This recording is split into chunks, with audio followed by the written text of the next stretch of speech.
Hello? Ayun. So this is it na. Ayan. So nagpapasalamat po ako kay Lord dahil sa opportunity na to na makapag-speak.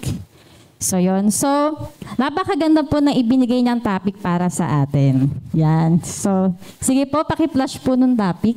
Yan. Basahin po nating lahat. 1, 2, 3.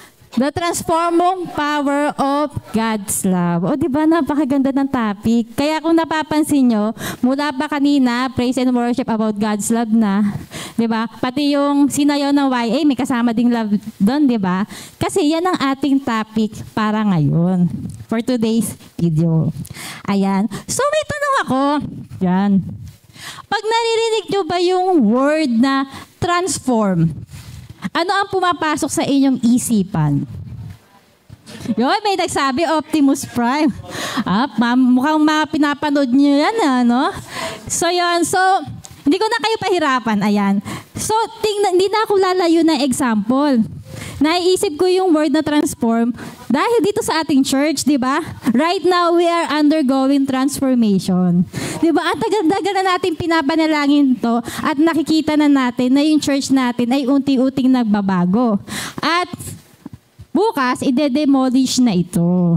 Medyo malungkot, pero kasama kasi yon sa transformation na kailangan ng church natin para mas ma-accommodate pa tayo, di ba? Ano ba? Ano pa yung ibig sabihin ng, ano pa yung pumapasok sa isip nyo sa word na transform? Hindi na naman ako lalayo. Eh di kayo, tayo. Di ba? Nagsimula tayo, sanggol. Ayan. Tapos lumalaki tayo, nagtra-transform tayo into adulthood. Di ba? So yun pa yung isang pwedeng halimbawa ng transform. Okay. So ngayon naman, ano naman kaya ang pumapasok sa isip nyo sa word na transformer? Ayan na yung kanina pa naka-flash dyan. So yung may nagsabi nga kanina, si Optimus Prime. Ayan. Okay. Bakit naging transformer siya? Kasi kung mapapansin nyo, mula sa pagiging truck, naging robot si Optimus Prime. O, diba? Nag-transform siya. Naging mas powerful siya nung naging robot siya. O, diba? Hindi lang siya nag-transform, naging powerful pa siya. Ito namang sunod na picture, yung kulay dilaw. Sino yan? Bumblebee. Oo. Tama ba ako? Alam ko magkaano sila? Magkakampi ba sila? Yeah, tropa pala. So, si Bumblebee, nag-transform din siya mula sa pagiging kotse, naging robot din. So, silang dalawa ay parehas nag-transform, naging transformer. Ngayon, tayo din. Pwede din tayo maging transformer. Diba? Okay. Pwede tayo maging transformer dahil sa love ng ating Diyos sa atin. So, yan. So, bago tayo tuluyang magsimula, yan. Ilapit muna natin to sa prayer. Sige, let's pray. Panginoon Jesus, nagpapasalamat po kami, Lord, dahil po nakilala ka namin, Panginoon. Salamat, Lord, dahil nakilala namin ang pag-ibig mo, Panginoong Jesus. Lord, we pray na yung message mo today, Lord, is ma-deliver ko po, Panginoon, ang naiintindihan po naming lahat. Bigyan niyo po ako ng anointing, Panginoon. I-equip niyo po ako. Ipaalala niyo po yung buong outline sa akin, Lord God. And yung love mo pa rin, Panginoon, mag-manifest po sa amin sa iba-ibang paraan na gusto mo, Panginoon. In Jesus' name we pray. Amen. Ayan. Amen. So ngayon, ang tanong na dapat nating sagutin ay, how the love of God transforms us. Yan. Paano ba tayo binabago ng pag-ibig ng Diyos? Magbibigay po ako sa inyo ng apat na mga pagbabago na mangyayari sa atin dahil sa pag-ibig ng Diyos. So para mas madali po siyang i-explain, gumamit po ako ng word na acrostic. Ginamit ko po yung acrostic na word na love. L-O-V-E. So yan. So syempre, dako na tayo. Ano kaya yung ibig sabihin ng word na L? May idea ba kayo? L-L-L.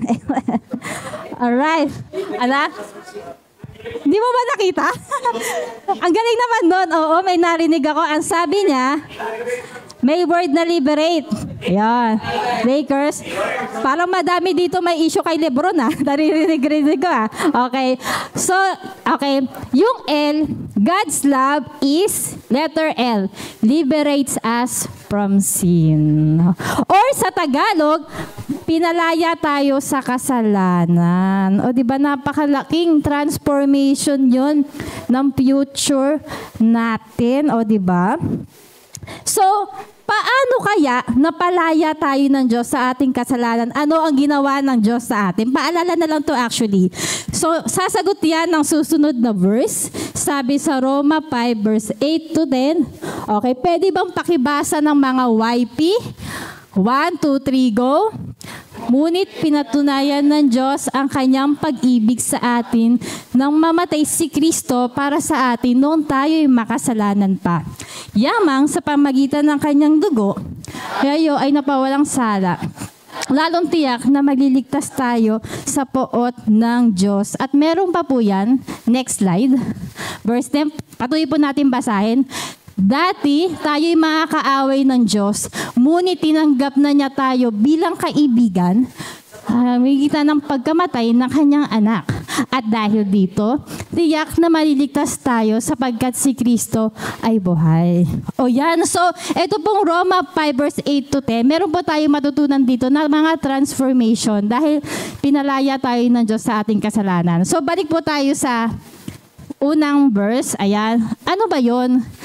Ano nga, di ba tanong ko nga kanina, anong ginawa ni Lord para tayo ay mag-transform ng love niya?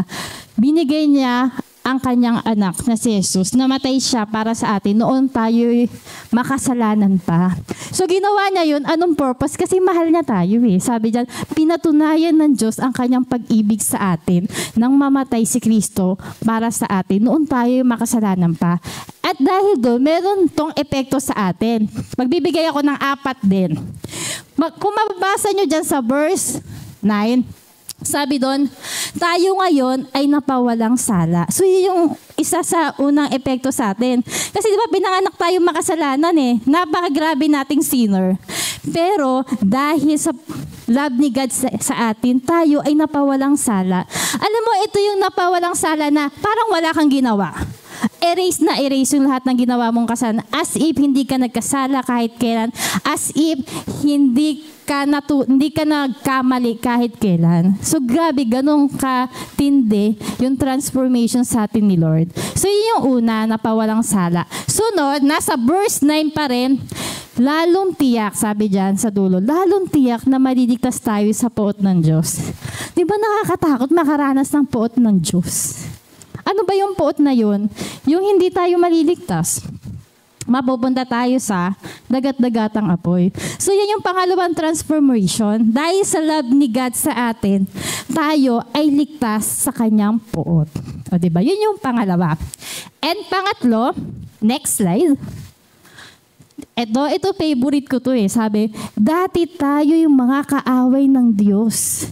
Ngunit tinanggap niya tayo bilang mga kaibigan. Grabe, Nag-level up, nag-transform din ang relationship natin kay Lord kasi mula sa pagiging kaaway, tayo ay naging kaibigan niya. O diba? Ang dami nag-transform pati relationship natin sa Kanya. At meron pang isa kasi 4 nga yan, diba? Okay, next verse.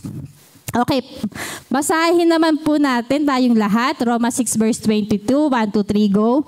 Ngunit ngayong pinalaya na tayo mula sa kasalanan at naging alipin na ng Diyos, ang natimonyo ay isang buhay na banal at ang binubungan nito ay buhay na walang hanggan. So hindi pa siya natapos sa pinawalang sala tayo. Hindi siya natapos sa ligtas tayo sa poot ng Diyos or sa pagiging kaibigan. Binigyan niya pa tayo pinaka-importante, buhay na walang hanggan. O diba? So yung status, hindi lang relationship, status natin. Nung una, tayo ay nasa kamatayan dahil sa kasalanan, pero nag-transform mula sa kamatayan napunta sa buhay na walang hanggan. And because of that, the Lord deserve our praise and devotion. Kasi grabe yung sakripisyo niya eh. Sobra. Sobra yung love niya sa atin na He transforms our future. So, from sinner to saint, from hell to heaven. O, diba? So, kompleto na, letter L pa lang, pwede nang matapos. Charot. Ayan. So, ngayon, siyempre nakaka-touch, diba? Nakaka-touch na, wow, grabe yung sakripisyo ni Lord. Grabe yung transforming power ng love niya. Ano kaya yung pwede kong gawin in response to that, diba? Siyempre, hindi tayo meron bang isang tao na after niya magmahal, nag-stay the same siya? Yung walang nagbago. Imposible yon. Yung love will always change us. You will never be the same pag nagmahal ka. Kaya, ito naman yung susunod natin na point sa letter O. Sige. Letter O, God's love, sabay-sabay tayo, obliges us to obey His commands. Sa Tagalog, hinihikayat tayong sumunod sa kanyang mga utos. Yan. Actually, another term for obliges is compel. Ganon. Hinihikayat, parang pinipilit natin dahil sa love sa atin ni Lord na mag-obey sa command niya. So, let's move on sa verse. Yan. So, ang punot dulo, bakit ka susunod kay Lord? Kasi sabi dyan, di ba? Tayo umiibig sapagkat ang Diyos ang unang umibig sa atin. So, ito yung number one reason. Bakit ako susunod? Kasi mahal ako ni Lord eh. Kaya ako sumusunod kasi dahil mahal ko siya, ayaw ko siyang masaktan. Di ba tayo din? Pag nagmamahal ka eh. Yung iniisip mo na, pag ginawa ko to, magiging masaya siya.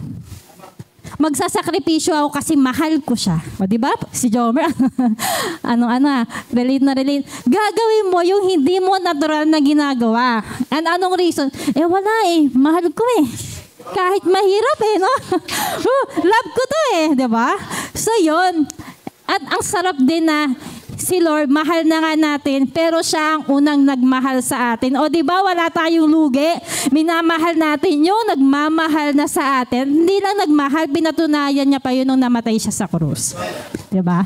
So yung po, alright? Hindi pa ako tapos, may ganun.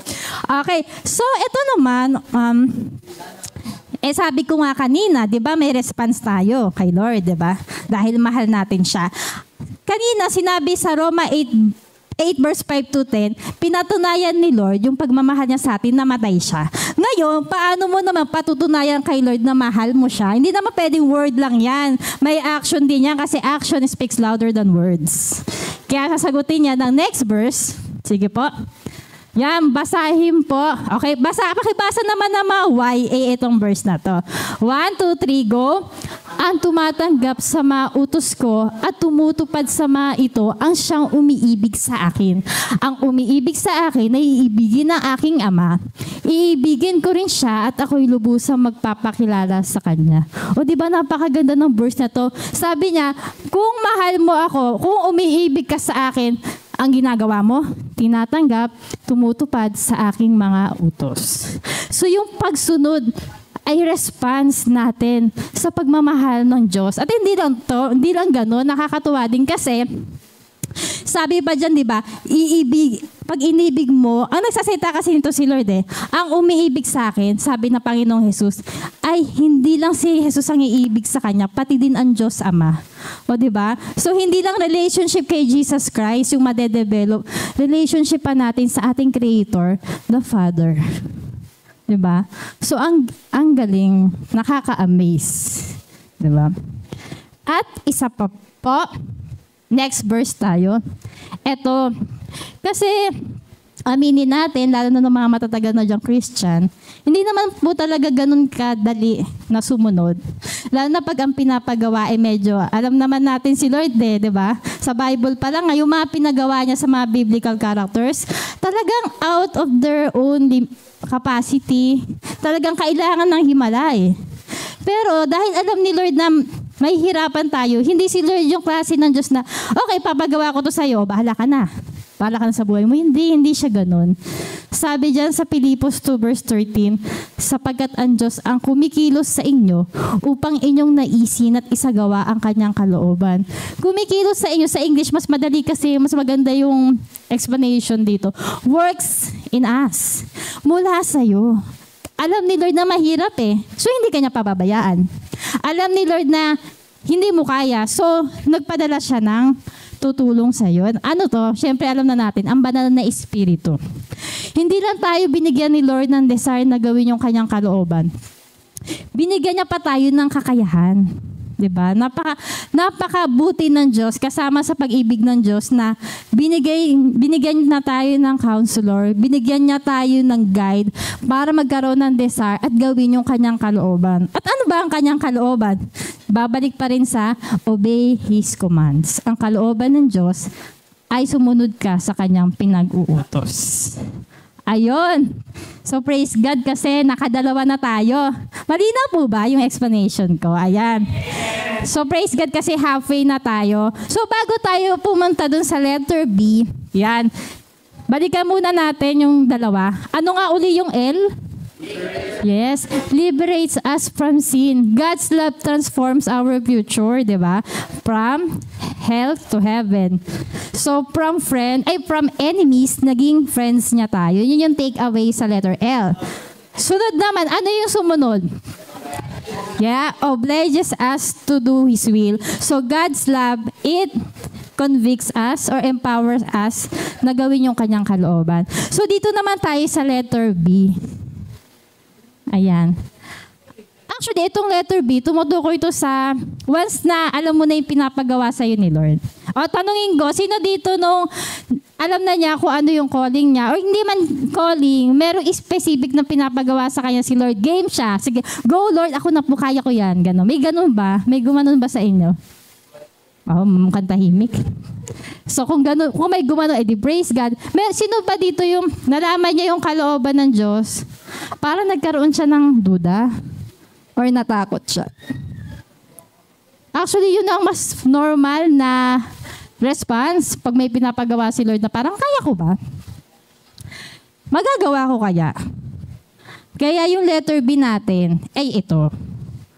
Paki-flash po ng B. Ayan. God's love vanishes our fears and doubts. Sa Tagalog, pinapawing ating mga takot at pagdududa. So, bakit? Ito na naman paulit-ulit ako Kasi nga, mahal tayo ni Lord. At mahal din natin siya. Diba? So, next verse. So, yan, nadaanan. Pakiano po yung next slide. Ayan. So, nadaanan na natin to. Bakit nga kasi mawawala yung takot natin? Kasi nga, love casteth out fear. So, kung kanina, ituloy ko lang yung relationship kanina na sinasabi ko. Diba dun sa L, from enemies to friends. Sa O, hindi ko ata na ano yun from friends to follower of Jesus Christ. Ngayon, from follower, tayo na ay, ano kaya? Lover of Christ. Bakit? Ayun. Kasi nga, sabi nga dyan sa 1 John 4:19, naging lover tayo ni Kristo kasi siya yung unang naging lover natin. Ngayon, okay, sige, gagawin ko to. I think mawawala nga ang takot or doubts ko dahil sa love sa akin ni Lord at love ko din siya. Pero, bakit tayo matatakot? Ang pag-ibig ba may kasamang takot? O, sagutin natin sa susunod na verse. Yeah. O, di ba? Pwedeng pakibasa po ng WAM. Etong verse na to. Sige po. 1, 2, 3. Walang kasamang takot ang pag-ibig at pinapawi ng ganap na pag-ibig ang anumang takot. Hindi pa ganap ang pag-ibig ng sinumang natatakot sapagkat ang takot ay kaugnay ng parusa. Ayan, so sabi dyan, sa English nga, perfect love casteth out fear. Pero sa totoo lang, pag sinabi naman, ang fear naman, yung courage, hindi naman siya absence ng fear. Minsan may mga bagay na ginagawa pa rin tayo, kahit tayo ay natatakot. Kasi mas lamang yung love. And habang patuloy natin ginagawa, yung gusto ni Lord na gawin natin, unti-unti yung takot, yung doubt, unti-unti siyang nawawala. Diba? So, Ngayon, yung verse na yan, ano ba yung sabi takot? Saan ba nanggaling yung takot niya? Diba? So, basahin natin for context yung preceding verse. Next. Yan, sabi sa verse 17, ang pag-ibig ay nagiging ganap sa atin, kaya't panatag ang ating kalooban para sa araw ng paghukom, sapagkat tayo tulad ni Kristo, kahit nasa daigdig pang ito. So, ibig sabihin, yung takot pala na nararamdaman niya sa verse 18, yun ay may kinalaman sa araw ng paghukom. O diba? Ano bang mangyayari sa araw ng paghukom? Diba? Ito na yung kaluluwa mo ay mapupunta sa, is either sa hell or sa heaven. Pero tayo mga Kristiyano, naligtas na tayo eh. So, dapat hindi na tayo matakot. Diba? Sinabi ko nga, diba, dun sa L pa lang, diba? Yung transformation ng ating future. So, bilang mga umiibig kay Lord, na iniibig ng, at si Lord na umiibig sa atin, hindi tayo dapat magkaroon ng takot sa araw ng paghukom. Meron tayong assurance of salvation. Diba? Agree po ba kayo? Yun, amen. Alright. So ngayon, so yun po yung letter V. Vanishes our doubts and fears. Alright. So buhay pa ba? Yan, amen. Buhay na buhay pa. Okay, so dako na tayo sa huli nating point. Parang bilis ko lang. Ayan. So ano yung letter E? God's love, E. Basahin po natin lahat. 1, 2, 3. Empowers us to emulate Christ. Binibigyan tayo ng kapangyarihan upang tularan si Kristo. Ayan. So, ito yung dulo. Kasi ito naman talaga yung goal ng Christianity, di ba? To become like Him. To become like Christ, di ba? So, yung emulate na word, yan yung ano, di ba? Gagayahin, tutularan, kukopyahin. So, ngayon, okay, so, gusto ni Lord, yung God's love nagtatransform tayo para maging katulad niya. Paano bang paggaya? Tayo, imi-mirror ba natin si Lord? Sa tingin nyo? Yan, so sasagutin niya ng sunod na verse. Efeso 1 verse 2. Okay, pwede pakibasa po ng dad tsaka ng 60 plus itong verse na to. Basa niyo po ba? Sige po. Sige po, let's read po. 1, 2, 3. Nung kayo, yung mga anak na minamahal ng Diyos, tularan niyo siya, mamuhay kayo ng may pagmamahal tulad ni Kristo. Dahil sa kanyang pagmamahal sa atin, inialay niya ang kanyang buhay bilang mabangong alay at handog sa Diyos. So sinagot na yung tanong, sabi ko kanina, paano mo gagayahin? Sabi diyan, yamang kayo yung mga anak na minamahal ng Diyos, tularan niyo siya. Tularan daw natin si Lord bilang anak niya. Kasi sa totoo lang, aminin natin, never naman tayo magiging katulad ni Lord. Si Lord, omnipotent, kaya ba natin yun? Di ba pag omnipotent, all-powerful? Hindi natin kaya yun, God-like characteristic yun eh. Omniscient, yung all-knowing, kaya ba? Hindi din. Di ba? Hindi tayo dinigang ganun. And ano pa ba? Omnipresent, yon. Ano yun? Yung present sa lahat ng dako. Kaya mo ba yon? Kaya ba natin yun? Hindi. So yun ay exclusive lang kay Lord. Ang pinapagaya sa atin ni Lord, paano siya namuhay? Kasi di ba nagkatawan tao siya? Di ba? Yun yung pinapagaya. Paano namuhay si Lord noong incarnation niya? Ano yung ginawa niya? Di ba? Yun yung pinapagaya niya sa atin. Di ba? Okay, so, paano nga ba? Paano nga ba? So, sasagutin niya na sunod na verse, ayan. Sa Galatia 2 verse 20, ako na po magbabasa. Kaya hindi na ako ang nabubuhay ngayon, kundi si Kristo na ang nabubuhay sa akin. At ang buhay ko ngayon sa katawan ay ikinabubuhay ko sa pamagitan ng pananampalataya sa anak ng Diyos na nagmahal sa akin at naghandog na kanyang sarili para sa akin. So ito pala yung more of Jesus, less of you. So sinasabi dyan, yung paggaya na, anong tawag dito? Na si Lord na yung nabubuhay sa atin, si Lord na yung nakikita sa'yo. Alam nyo ba yung praise na WWJD? Yan, galing talaga. Kahapon ko lang nalaman yun sa Dora. Okay, so halimbawa, tayo nahihirapan tayo magpatawad. Tanungin natin sarili natin. What would Jesus do kung siya yun? Paano ba si Lord nagpatawad? Di ba naalala natin, nung pinako siya sa krus, anong sabi niya? Patawarin niyo po sila dahil hindi nila alam yung ginagawa nila. Ganun, habang nahihirapan sila, nagpapatawad pa siya. Di ba? Ano pa? Sa pagmamahal, for example, di ba sabi sa Bible, love your enemies. Di ba? Pag meron kang kagalitan, paano yun? Paano i-reconcile yun? So tanongin mo sarili mo, ano kayang gagawin ni Jesus pag nandito siya? Kung siya to. Diba? And madami pang bagay o madami pang sitwasyon na pag nararanasan natin, hindi natin alam ang ating gagawin. Tanungin lang natin yung sarili natin, ano kayang gagawin ni Lord kapag siya yung nasa situation natin? Di po ba? Yun. So, ayan na po yung pinakahuling point. So, balikan po na, magkaroon lang tayo ng quick recap. Ayan. So, L, ano ibig sabihin ng L? Liberates us from God. Diba? Yan. Ay, sorry. Ano sinabi ko? From God. Sorry, Lord. Deliberates us from sin. God's love transforms our future. Letter O, obliges us to obey His commands. God's love transforms us to follow His will. Letter B, vanishes our fears and doubts. God's love transforms us to overcome our fears and doubts. And last but not the least, empowers us to emulate Christ. God's love transforms us to be more like Him.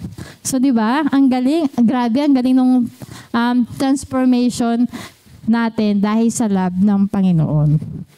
So, ngayon, as application po, meron pa tayong syempre dapat na response maliban sa to obey His will. Ito talaga yung parang ultimate response na pwede natin gawin para in return dun sa pag-ibig ng Diyos sa atin. At isa lang yan, and ano yan, isang point lang po yan. Pa next slide.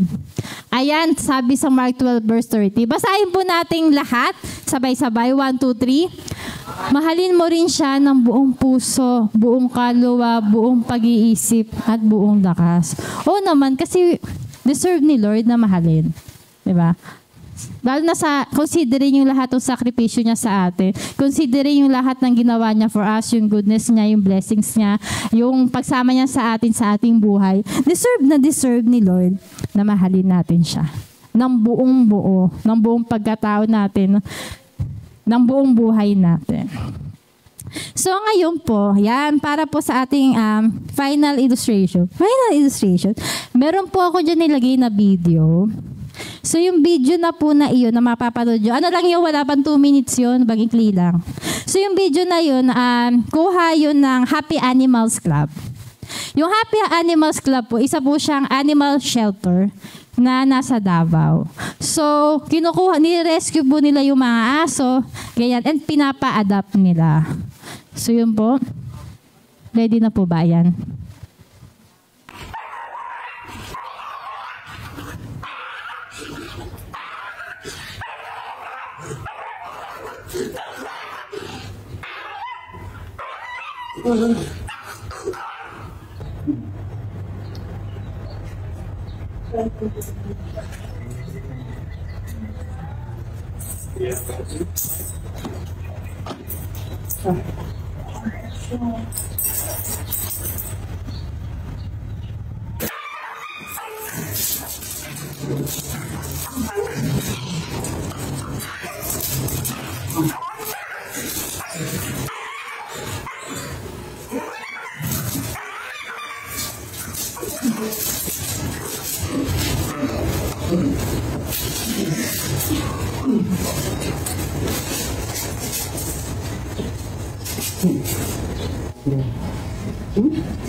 Ayan po. So, ano pong natutunan natin doon? Ano bang nangyayari pala? Kasi kung napansin nyo po, yung aso, ayaw na ayaw niyang dumikit doon sa trainer. Talagang nag-aggressive siya. Bakit? Kasi po yung aso, na-trauma siya. Kasi yung pinanggalingan niya, siguro pinagmamalupitan siya, hindi siya tinatrato ng tama. Kaya akala niya, ine-expect niya na yung trainer, ganun din ang gagawin sa kanya. Kaya naging aggressive siya, ayaw niyang lumapit. Pero yung trainer, hindi sumuko, di ba? Nilapitan pa din siya. Hanggang sana ipadaman niya sa aso yung love niya. Anong ginawa ng aso? Naging kalmado na. Actually, parang tayo din yan di ba? Yung aso parang tayo. Tapos yung trainer parang Diyos. Na tayo, siguro sa mga naranasan natin sa buhay na mga mapapait, na parang baka naging na tayo, naging agresibo na, ganun. Pero si Lord, ang maganda dito, katulad ng trainer, hindi siya sumusuko diba? Yung love niya dahil sa love niya, hindi niya tayo sinusukuan. So kahit parang sa una, ang hirap nating abutin, pero si Lord hindi siya nagsasawang abutin tayo. Kaya tayo din naman, huwag tayo mahiyang lumapit kay Lord. Yung mga kasalanan natin, nabayaran na niya yan Hindi na yan dapat maging dahilan para hindi tayo makalapit sa Kanya. Yung past natin, nabayaran na rin niya yan So wag na sana nating hayaan na yun ba yung humadlang sa relasyon natin sa Kanya. Diba? So, tayo po ay manalangin. Panginoon Diyos, nagpapasalamat po kami, Lord, dahil Ikaw yung Diyos na unang nagmahal sa amin, Panginoon. Salamat, Lord, dahil napakadakila na iyong pagmamahal, Lord. Hindi mo lang kami, Panginoon, minahal ng kami lang as we are, Lord. Pero, Lord, dilinis mo pa kami sa mga kasalanan namin. Hindi ka na kontento, Lord, na mahalin lang kami habang makasalanan kami. May ino-offer ka pang cleansing, Panginoon. Niyakap mo kami, Panginoon, as we are, Panginoon. Pero tinatanggal, nililinis mo kami sa aming mga kasalanan. Panginoon, salamat doon sa pag-ibig mo na yun ang nagiging dahilan kaya kami nabubuhay para sa iyo. Kasi wala pang nagmahal sa amin na katulad ng pagmamahal mo, Panginoon. Salamat kasi napaka-perfect na iyong love para sa amin to the point na Ikaw na yung gumawa ng paraan. Ikaw na yung nagsakripisyo. Ikaw na yung namatay para sa amin. Yung hindi namin kayang gawin sa aming sarili, Panginoon, ginawa mo na, Panginoon, para sa amin. Salamat, Lord, dahil hanggang ngayon, Panginoon, patuloy kang nagtsatsaga. Ang love mo, nagpapatuloy, hindi siya nagsasawa. Lord, lalo na sa mga panahon na parang dumating kami sa point na nahihirapan din kaming mahalin minsan na aming mga sarili dahil sa aming mga pagkukulang. Pero Lord, never mo kaming minahal ng kakaunti. Never nabawasan na iyong pagmamahala na sa mga moment, Lord, na feeling namin hindi kami kamahal-mahal. Ikaw pa rin ay nagmamahal sa amin. Nagpapasalamat kami, Lord, dahil ikaw pa rin, Panginoon, ay patuloy na hindi ka sumusuko na mahalin kami. Hindi ka sumusuko na i-reach out kami, lalo sa mga darkest moment na aming buhay, Panginoon. Ikaw ay nandyan, katabi namin. Akala namin, iniwan mo kami, pero hindi. Yung pa yung mga panahon na yakap mo pa kami, Panginoon. Kaya nagpapasalamat kami, Lord. Nagpapasalamat kami, Panginoon, dahil hindi namin deserve yung love mo. Wala kaming ginawa para ma-deserve yan, Panginoon. Pero binigay mo pa din dahil ikaw ay pag-ibig. Salamat, Panginoon Diyos, dahil kami nandito kami, Panginoon, may kanya-kanya kami mga pinagdadaanan, Lord. Pero salamat, Panginoon, dahil ikaw yung naging lakas namin para umaten dito. Ano man ang aming pinagdadaanan, ano man ang aming naranasan o nararamdaman. Salamat, Lord, dahil dinako mo kami dito. Salamat, Lord, dahil yung aming love sa iyo, hindi na lang talaga nakadepende sa emotions namin, na kahit may negatibo kaming naranasan o nararamdaman, ay pumunta kami dito sa iyo. Dahil gusto ka namin, Panginoon, na makasama, Panginoon. Gusto ka namin sambahin, mapaglingkuran, Panginoon. Kaya salamat, Lord, dahil yung pag-ibig mo ipinatatag kami sa anumang unos ng buhay, Panginoon. Doon kami kakapit sa love mo, Panginoon. Doon kami kakapit sa katotohanan na ikaw yung unang nagmahal sa amin. Sa katotohanan, napaka-dakila na iyong pag-ibig, Panginoon. How wide, how deep, Panginoong Jesus. How great, Lord God, is your love for us. Kaya naman, Panginoon, kami din, gusto din namin mamahal kung paano ka magmahal. Gusto din namin, Panginoon, na ibalik sa iyo, Lord, Dahil never ka naman actually namin ma-outgive. Never ka namin ma-outloud. Pero yung kaya namin ibigay sa'yo ng pagmamahal na deserve mo, gusto namin yung ibigay sa'yo. Gusto namin yung ialay sa'yo. Kaya Panginoon, Lord, we commit to you, Panginoon. Samahan niyo kami sa aming Christian life, sa aming Christian journey, Lord. Maging inspirasyon ka namin sa mga pagdadaanan namin o pagdadaanan pa, Panginoon. Salamat, Lord, dahil napakadakila mo. Salamat, Lord, dahil grabe, actually napaka-speechless ng love mo eh. Nakaka-touch siya. Hindi siya maintindihan eh, pero naharamdaman at pinapadama mo. Kaya Lord, salamat po. Salamat sa iyong pagmamahal na nag-transform. Salamat sa iyong pagmamahal na binibigyan kami, Lord, ng kakayahan. Binibigyan kami ng desire na gawin ko ano ang kalooban mo. Kung ano yung dapat naming gawin. At tinawag mo nga kami dahil mahal mo din kami, Panginoon. Binigyan mo kami ng mga gagawin dahil mahal mo kami, Panginoon. Lahat ng iyong ginagawa, binibigay, pinaparanas sa amin, ay dala ng iyong pagmamahal sa amin.